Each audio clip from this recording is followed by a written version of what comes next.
Welcome to another edition of Chart Talk. I'm Tony Ogorek. I'm here with Jeff Viksjo, and today we're going to talk about, Jeff, the drivers of inflation.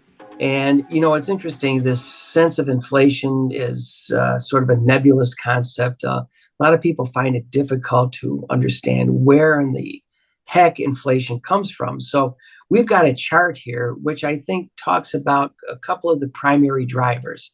So let's talk about what we see here, Jeff. Yeah, so really this chart breaks down the drivers of inflation, like you said, Tony, whether it's coming from demand or whether it's supply driven. And Tony, you can see the dark blue is demand. It fell off a cliff during COVID. We were all stuck home, not buying anything. So it wasn't contributing anything to inflation. But look, as we came out of the pandemic, that dark blue really shoots up. It almost doubles. And that's telling you a lot of inflation has been driven by just us buying a lot of stuff.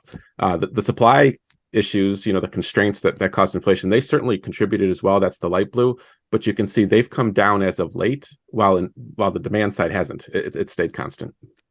Yeah, and Jeff, you hear a lot of people complaining about the Federal Reserve left interest rates too low for too long, but and there may be something to that. However, when you look at this chart, you'll notice that our behavior was driving inflation to a fair amount, because you'll just see how dramatically demand went up relative to 2016, 17, 18, and then it took time for supply to catch up.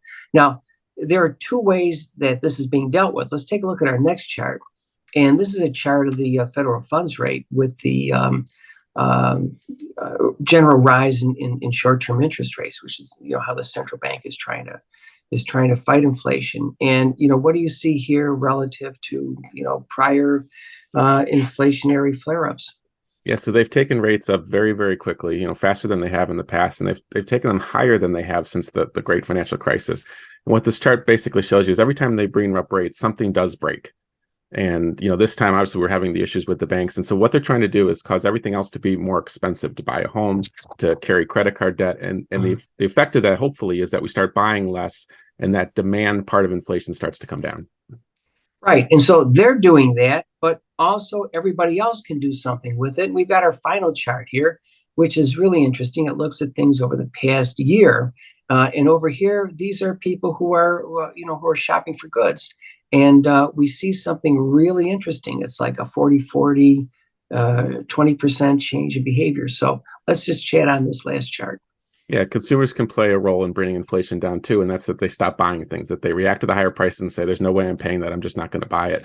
And this survey basically asks, have you changed your behaviors? And that yellow line is saying, no, I haven't changed at all, no matter what the prices I buy it. Look how that has come down. So fewer people are acting that way. More people are responding to the higher prices saying, no, thank you.